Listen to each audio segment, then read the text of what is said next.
What is up, guys? Carolina Jackpot coming at you. It is May the 1st, 2022. It's Sunday morning, and the 2022 NFL Draft is officially in the books. I would be remiss if I didn't get on this channel and talk about it just a little bit. As you know, I don't talk about the NFL a whole lot here on the channel, and the reasons for that are, man, on Sundays in the fall, I'm pretty much just drained from Saturday. You know what I mean? Mentally, especially. And you know what I mean if you're a fan of a team like the Gamecocks. But 8-10 years ago, I was into it a lot more than what I am right now. My son was younger, and it was just he and I on Sunday afternoons. You know, we would sit there and watch the games and flip back and forth. And I was really much more in tune then with who was doing well, who wasn't doing well, who was starting and now not starting anymore, who's injured, all that stuff. Now, I pretty much can just tell you who's in first place and who's in last place. And that's about the extent of me following it. And, of course, I do follow the former South Carolina players and see how well they are or are not performing in the league.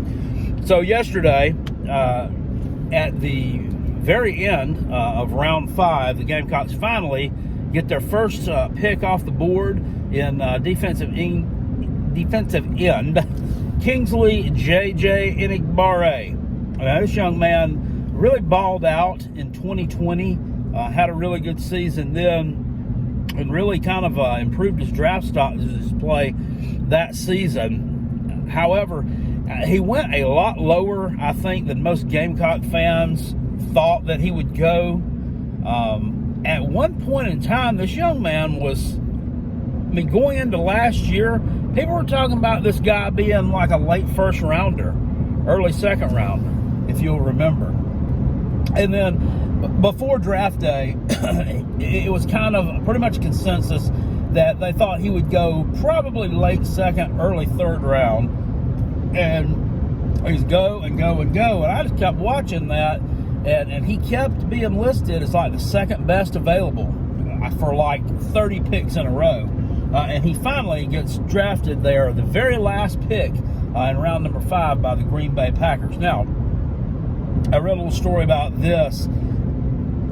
The reason they're saying why he didn't go higher than what he did was based on, well, number one, his 2021 performance wasn't exactly great. It was just a little bit above average. In 2020, he really balled out. 2021, not so much. And I don't know if it was a different defensive scheme under Clayton White that kind of changed things up for him. If he didn't get as many reps, not really exactly sure why he didn't produce the numbers that he did in 2020. And it could have also been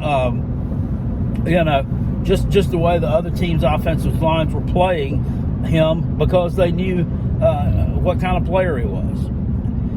Maybe he didn't give the effort. I'm not really sure. He didn't have as good of a season in 2021 as he did in 2020, so that dropped his stock a little bit. And then the NFL Combine, I think he ran like a 4.8 740, and that's not really what you want in an NFL defensive end. You have to be super athletic. Make no mistake about it. You can't be sitting here like Carolina Jackpot, belly hanging over your shorts, and not able to really move at a high rate of speed to be an NFL defensive end. He's got to be able to, it's like a hybrid position, really, and do multiple things.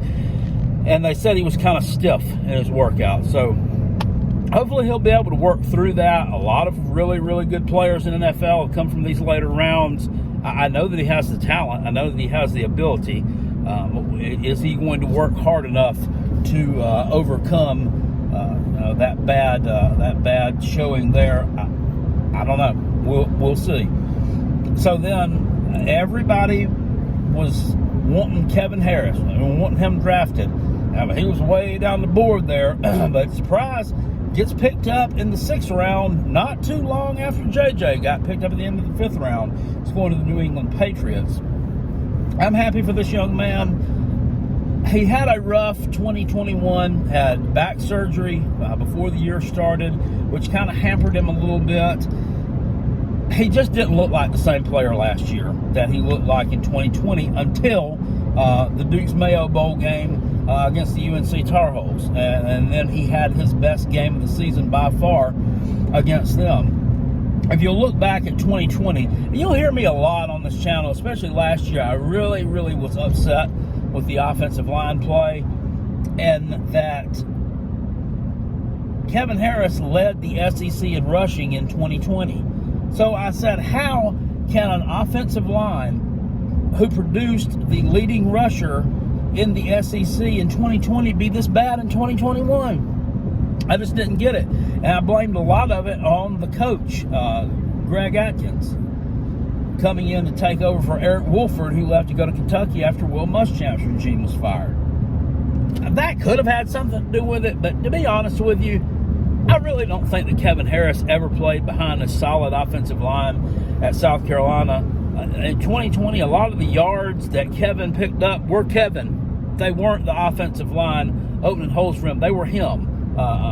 Getting away from contact, just, refusing to go down and, doing a lot of things himself. So that's a reason why I think this young man could have went a little higher in the draft than he did. Based on the fact that it's him. It was his raw talent that picked up those yards. He played behind mediocre to piss poor offensive lines his entire time at South Carolina. Kevin Harris goes in the 6th round to the New England Patriots. Good organization. He'll play behind a good offensive line there. And maybe now we'll see what he's really capable of doing. I think that they got a steal. And then in the 7th round, Nick Muse, tight end for the Gamecocks, comes off the board and is picked up by the Minnesota Vikings. Now, Muse is a really good player. He can block. He can catch. He's got good hands for a tight end. Last year, we didn't see him kind of put up the numbers that he had in previous seasons due to the fact that Jaheim Bell was playing tight end. He was playing a multitude of positions, and I think he took a little bit of the chances to get receptions away from Nick. But still, New England saw the value in this young man. They drafted him in the 7th round. I got to tell you, there toward the end of 2020, he wasn't exactly my favorite Gamecock, if you'll remember. And I looked for a clip of it because I was going to splice it in this video, but I can't find it anywhere. On a press conference, he, after South Carolina, I believe it was after we lost to, maybe it was Texas A&M really bad, and he kind of lashed out at some of the fans, saying something about the couch coaches and the Karens out there, something or another. I don't know. It's water under the bridge now. I kind of disliked him for about a week after it, but then, Will Muschamp was fired, and I felt all was right with the world at that point. I think he was just frustrated, and he kind of lashed out. And I think, given the opportunity, I probably wouldn't do that again. But Nick Muse goes in the 7th round to the Vikings. I'm glad for the young man. Chose to come to South Carolina, transferred in a few years ago from William and Mary. Smarter than his brother, Tanner Muse, who played collegiately for the Clemson Tigers. So good luck, Nick, with the Minnesota Vikings. Not drafted yesterday would have been Zaquandre White, running back, who I'm really proud of this guy. I mean, he's had a motor that just wouldn't stop. He was a really, really good player for us, especially last year. And the reason I don't think this guy got drafted higher was, he really just you didn't have a huge body of work from him. He transferred from Florida State, where he never really did anything there. They were in turmoil when he was there. Transferred out. He comes to South Carolina. He was one of Shane Beamer's favorite players last year. During off-season workouts before the season ever even started, they were running like a half-speed drill, and this guy was going like 150% speed. So good luck to Zaquandre. He's going, I think he's signed a free agent deal or something, undrafted free agent deal with the Dolphins. So good luck to Zaquandre White there. Now, I'd be remiss if I didn't talk about the Clemson Tigers just a little bit. You know, I got to do that. They, I guess, kind of had a disappointing draft in their opinion. Andrew Booth, defensive back for the Tigers, that everyone told us he was going to go in the first round, goes in the second round. So, good luck to the young man there. And the only other Tiger drafted yesterday was Baylen Spector, linebacker. I don't know. I'm not really. He was drafted in the maybe in the 7th round. Not really all that caught up on Baylen Spector and what he can do. I do know I've heard his name called a lot for Clemson. He's been all over the field, so I'm sure he's a pretty good player. Good luck to him. Now, there's a couple that the Clemson fans are really, really crying about a lot, not getting drafted. And one of those would be Mario Goodrich, another defensive back. I don't know what Mario Goodrich is capable of doing or not, but if you say he should have gotten drafted, then damn it, he should have gotten drafted. I don't understand. It's a travesty. And then the other one is Justin Ross. And, the Clemson fans are really, really pissed. I mean, he was pissed, and he's lashing out on Twitter about it. His teammates are lashing out about it. And I kind of get it, but, I mean, come on. I mean, this guy had a serious neck injury. It limited him from playing for an entire season. And, yeah, he fought his way back from it. But, I mean, I just don't know how many teams want to touch that. I just don't know how many want to touch that. And it's unfortunate for the young man. And I hate it. And him being a Clemson player has, nothing to do with my feelings one way or the other toward a person. But he really just he didn't look like the same player last year. He didn't. He wasn't fighting for balls.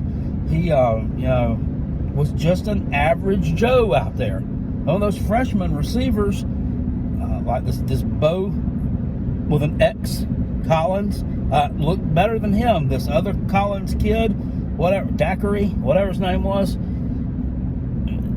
looked better than him.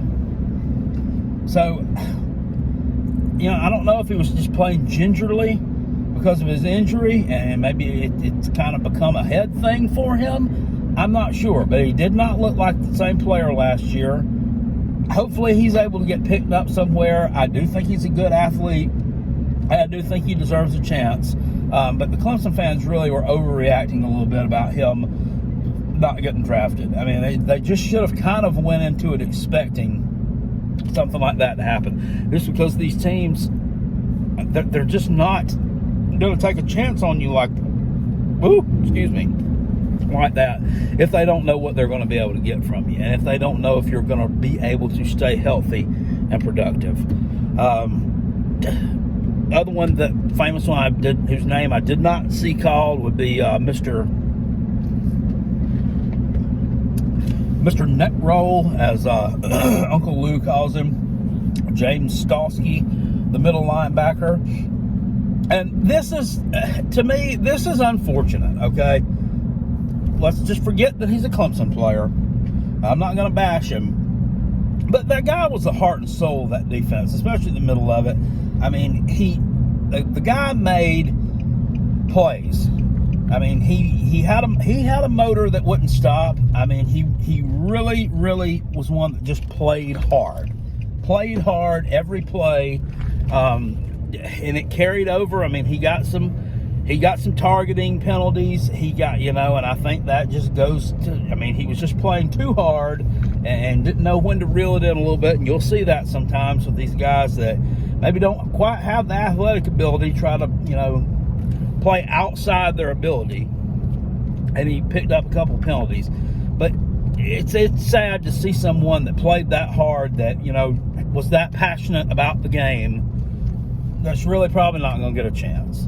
He just probably isn't. The body frame's not right, not big enough, and probably not fast enough. I mean, he kind of reminds me of that what's his name, that Boulware guy they had from a few years ago that was kind of like the same mold, and he didn't really get picked up either. So, I'm not going to sit here and trash or besmirch the guy.